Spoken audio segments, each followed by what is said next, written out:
नेहा, नेहा। लगता है कोई मुझे आवाज दे रहा है। हो सकता है जेठानी जी मुझे आवाज दे रही है। उसके बाद नेहा दीप्ति के कमरे में चली गई। जी जेठानी जी, बोलिए क्या काम है? मैं कब से आवाज लगा रही हूँ, तुम्हें सुनाई नहीं देता क्या? नहीं जेठानी जी, वो क्या है ना, मेरी आंख लग गई थी। बताइए क्या बात है? जाकर मेरे लिए इस जग में पानी ले आ, और जरा ध्यान से लाना। ये जग कोई सरोजनी मार्केट का नहीं है, महंगा ब्रांडेड जग है।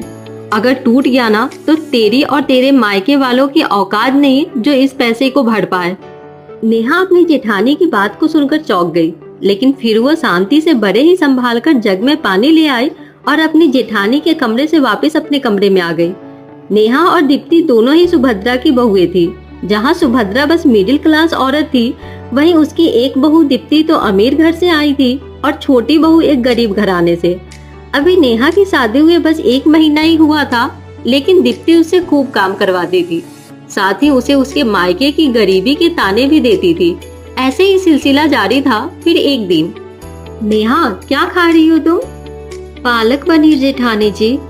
अच्छा, कैसा है? जी अच्छा है, पर आप ऐसे क्यों पूछ रही है? अरे नहीं, तुम तो गरीब मायके से आई हो ना, तो मैंने सोचा पूछ लूं। बंदर अदरक का स्वाद जानता भी है। दीप्ति ने नेहा का मजाक बना दिया। इन सब पर भी नेहा कुछ नहीं बोली। वहीं पर दीप्ति की सास भी मौजूद थी, लेकिन उसने भी दीप्ति को कुछ नहीं कहा। ऐसे ही जब नेहा खाना खाने के बाद डाइनिंग टेबल पर से प्लेट उठा रही थी, तो उससे एक प्लेट टूट गई, जिसे उसकी जेठानी ने देख लिया। अरे ये क्या किया तुमने? माफ करना जेठानी जी, मैंने जानबूझकर नहीं किया। माफी मांगने से क्या होता है? ये मेरी डिनर सेट की प्लेट थी, तुम जानती भी हो कितनी महंगी थी ये प्लेट। वो जेठानी जी, मेरे हाथ से फिसल गई। और मुझे कोई सफाई नहीं चाहिए। तुम गरीबों की यही तो प्रॉब्लम होती है, नुकसान भी ऐसा करते हैं जिसकी भरपाई करना उनके बस में ना हो। पता है ये प्लेट देवरानी जी तुम्हारी पूरी मायके से महंगी है। अगर तुम अपने घर बार यहाँ तक कि खुद को भी बेच दोगी ना, तब भी इसकी भरपाई नहीं कर पाओगी। दीप्ति के मुंह में जो भी आया उसने वो बोल दिया। नेहा को हमेशा ही अपने मायके के बारे में ये सारी बातें सुनकर बुरा लगता था, लेकिन वो बस अपने आप को छोटी समझकर चुप रह जाती थी। दीप्ति को नेहा से इतना भला बुरा कहते सुन अब सुभद्रा को भी गुस्सा आया और वो दीप्ति से बोली, अब रहने दे बहू, तू भी हद करती है। घर में अगर बर्तन होते हैं तो कभी ना कभी तो टूट ही जाते हैं। तू भी ऐसे कर रही है जैसे कि तू ऐसी प्लेट को दोबारा अफोर्ड ही नहीं कर सकती। अब गलती हो गई बहू से तो इसे माफ भी कर दे। जरा देख इस बेचारी को कितनी उदास है। ज्यादा अपनी छोटी बहू की साइड मत लीजिए मम्मी जी। आज प्लेट तोड़ी है, कल को पूरा सेट तोड़ देगी, लेकिन इसे क्या फर्क पड़ेगा? ये तो मुंह लटका कर खड़ी हो जाएगी, नुकसान तो मेरा होगा ना। एक बात मेरी कान खोलकर सुन लेना, तेरे गरीब मायके में होंगे स्टील के बर्तन, लेकिन हम रईस लोग स्टील के बर्तन यूज नहीं करते हैं। इसलिए जरा संभल कर काम किया करो, नहीं तो अगर मैं तेरे मायके वालों से वसूलने पर आ गई ना, तो फिर देखना सारे लोग खून के आंसू रोते हुए दिखाई देंगे। दीप्ति ऐसे ही अनाप शनाप बकती हुई चली गई। आज उसकी बातों से नेहा को रोना आ गया था। रोजाना का यही सिलसिला जारी था। अगर नेहा से जरा कहीं भी गलती हो जाती तो दीप्ति उसे खूब खरी खोटी सुनाती और अपने रौब में रखती। ऐसे ही एक दिन सुभद्रा ने दोनों बहुओं को अपने मायके वाले को खाने पर बुलाने को कहा। इस बात से नेहा तो खुश हो गई और अपने माँ पापा को बुला लिया। दीप्ति के भी माँ पापा आने वाले थे। माँ जी, मेरे माँ पापा को खीर बहुत पसंद है, तो क्या मैं मीठे में खीर बना लूं? इससे पहले कि सुभद्रा जवाब देती, दीप्ति बोल पड़ी, नहीं कोई जरूरत नहीं है खीर वीर बनाने की। वैसे भी गरीब लोग कहाँ जानते हैं ये चीजें खाना। खीर में दूध लगेगा, चीनी, मावा, ड्राई फ्रूट्स, इतना कुछ डलता है, बातों से नहीं बन जाता है खीर। हाँ जेठानी जी, पर मेरे माँ पापा कौन से डेली डेली आएंगे?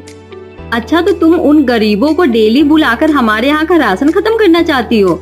इंसानों की हैसियत देकर उन्हें ट्रीट किया जाता है। तुम्हारे माँ बाप लाएंगे 10 रुपए के केले, अगर वो भी लाए तो, वरना बेशर्मों की तरह आ जाएंगे खाली हाथ, और तुम यहाँ उन्हें खीर खिलाओगी। चुपचाप उन लोगों को चाय पिलाकर भेज देना, ठीक है ना माँ जी? दीप्ति ने अपनी सास को भी अपनी बातों में ले लिया और सुभद्रा ने भी उसकी बात पर गर्दन हिला दी। कुछ ही देर बाद दोनों बहुए के माँ बाप आ गए, जिसमें भी दीप्ति ने नेहा के माँ बाप के साथ बहुत भेदभाव किया। माँ पापा, आप लोग अंदर आइए, मैं अभी नाश्ता लगाती हूँ। ठीक है बेटा। अरे नेहा की माँ और भाई साहब आप भी आ जाइए। अरे नहीं माँ, इन्हें रहने दो, ये नाश्ता बस आप दोनों के लिए ही है। दीप्ति की बात सुनकर सभी लोग चौंक गए, लेकिन तभी वहाँ पर नेहा आ गई। माँ पापा आप आइए, मेरे कमरे में चलिए, मैं कुछ दिखाना चाहती हूँ।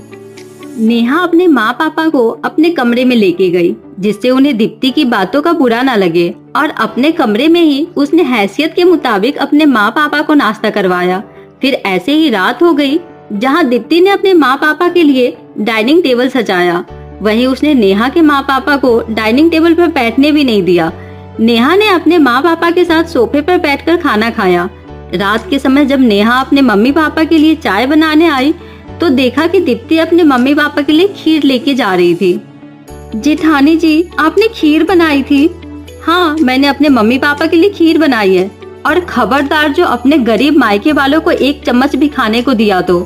दीप्ति ऐसे बोलते हुए चली गई। अब इतने भेदभाव के बाद नेहा को गुस्सा आ गया।